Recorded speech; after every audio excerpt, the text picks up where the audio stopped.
I'm dreaming in dreams bigger than me, taking my time, giving to me, paint my life into a masterpiece. Hello everyone, कैसे हैं आप सभी। I hope आप सब बिल्कुल ठीक होंगे, सेहतमंद और खुशहाल होंगे। और जैसे कि सभी के घरों में दिन की शुरुआत मेनली सफाई से हो जाती है।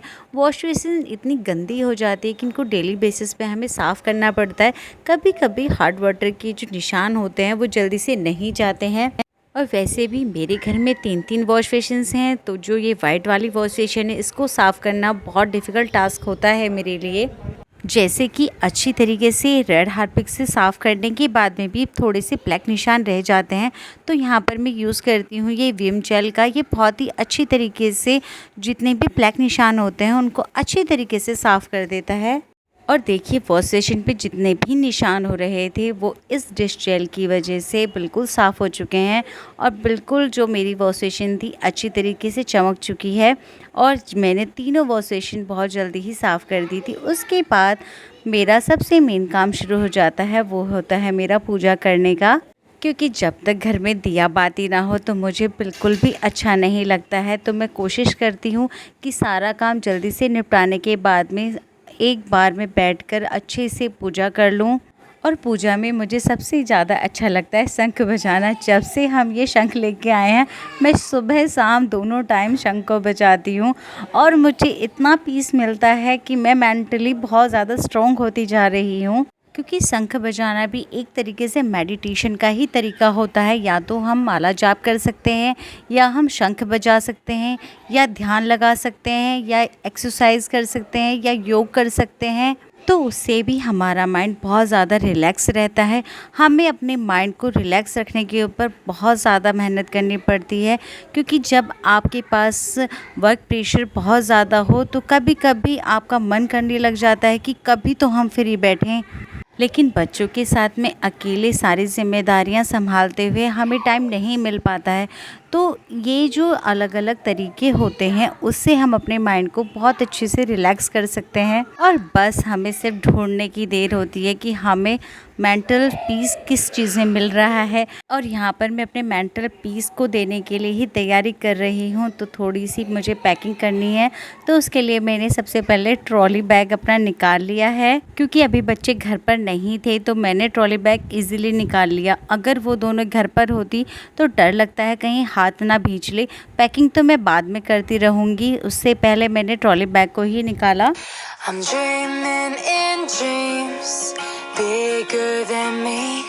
और यहाँ पर मैं लगवा रही हूँ सीसीटीवी कैमरा। क्योंकि घर की सेफ्टी के लिए सीसीटीवी कैमरा आज के टाइम पर होना बहुत ज़्यादा ज़रूरी है। क्योंकि अपनी सेफ्टी अपने ही हाथ होती है।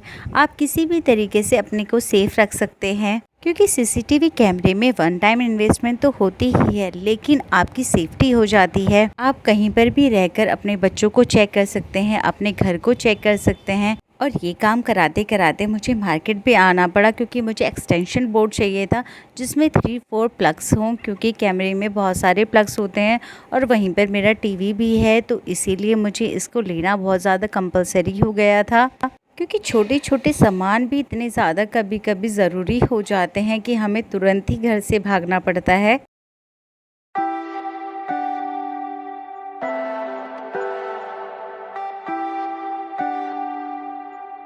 और ये काम निपटाने के बाद में मुझे बच्चों को भी स्कूल से लाना था, तो फिर मैं बच्चों को स्कूल लेने के लिए चली गई थी। और जैसे कि ऑल टाइम रिद्धि की मस्तियाँ चलती रहती हैं, तो वो अभी भी मस्ती ही कर रही है। और आज बच्चों का मन कर रहा था खीर खाने का, तो यहाँ पर मैं खीर हमेशा देसी घी में चावलों को भूनकर ही बनाती हूँ। क्योंकि चावलों को भूनने के बाद में टेस्ट बहुत ज़्यादा अच्छा आता है। देसी घी की खुशबू जो खीर में आती है वो बहुत ज़्यादा टेस्टी लगती है। और चावलों को भूनने के बाद में मैंने उसमें पानी डालकर चावलों को गलने के लिए छोड़ दिया था। और तब तक मैं दाल में तड़का लगा लूँगी। दाल में तड़का मैं सिंपल ही लगाती हूँ, हम ज़्यादा मसाले वाला खाना नहीं खाते हैं। और चावल भी बिल्कुल अच्छे तरीके से गल चुके हैं, तो यहाँ पर मैं जितने भी चावल हैं उनको अच्छे तरीके से क्रश कर लूँगी। उसके बाद ही मैं उसमें दूध डालूँगी। और जो दूध का भगोना खाली हो जाता है मैं उसको ऐसे ही नहीं धुलती हूँ, उसको भी रीयूज़ कर लेती हूँ। क्योंकि मोस्टली सभी घरों में समर्स के टाइम पर चावल ज़रूर बनते हैं और मेरे बच्चे हमेशा दाल चावल खाना ज़्यादा प्रेफर करते हैं। और यहाँ दूध में बिल्कुल उबाल आ चुका था तो मैंने उसमें ऐड कर दी थी चीनी और कुछ ड्राई फ्रूट्स काट कर मैंने इसके अंदर ऐड किए थे, क्योंकि खीर के अंदर ड्राई फ्रूट्स बहुत ज़्यादा अच्छे लगते हैं। और खीर को मैं आधे से पौन घंटे तक सिम गैस पर पकने के लिए छोड़ दूंगी, क्योंकि जब खीर पकते पकते थोड़ी गाढ़ी हो जाती है और उसका दूध थोड़ा कंडेंस हो जाता है तो उसका टेस्ट बहुत ज़्यादा इन्हेंस होकर आता है। आप चाहें तो ये भी कर सकते हैं कि उसके अंदर थोड़ा कंडेंस मिल्क आप ऐड कर सकते हैं, तो उसमें टाइम बहुत कम लगता है।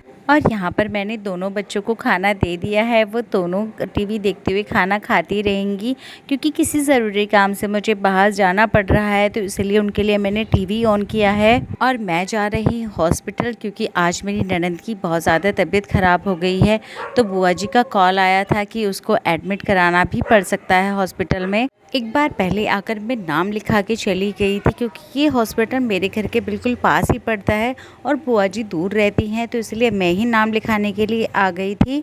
और मैंने नाम बहुत ज़्यादा जल्दी लिखा दिया था, फिर भी नंबर आने में बहुत ज़्यादा लेट लग रहा था और उसकी तबीयत में बिल्कुल भी सुधार नहीं हो रहा था। तो फिर हमने सोचा कि क्यों ना इमरजेंसी में ही इसको दिखा दिया जाए।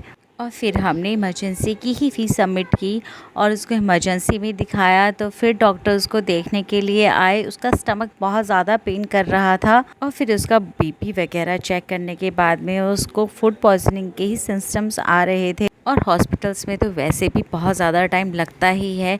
एक बार आप सुबह से हॉस्पिटल में चले जाइए तो शाम तक तो आप फ्री होने वाले हैं नहीं, क्योंकि आजकल के पर्सन्स की डाइट बिल्कुल भी अच्छी नहीं है। बच्चे जंक फूड खाना बहुत ज़्यादा पसंद करते हैं, उनको रोज़ चाउमीन, पिज़्ज़ा, डोसा, बर्गर ये सब खिला लो वो डेली खा सकते हैं, लेकिन घर की चपाती खाना उनको बिल्कुल भी पसंद नहीं आती है।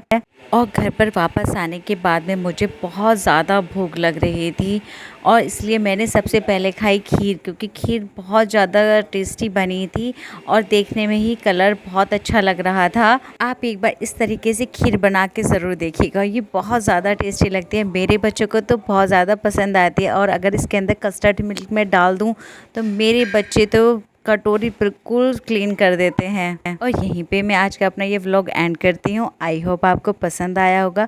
अगर पसंद आया होगा तो प्लीज़ लाइक कीजिएगा, शेयर कीजिएगा और मेरे चैनल को सब्सक्राइब ज़रूर कीजिएगा। Thanks for watching everyone. मिलती हूँ आप सभी से नेक्स्ट वीडियो में, तब तक के लिए बाय बाय।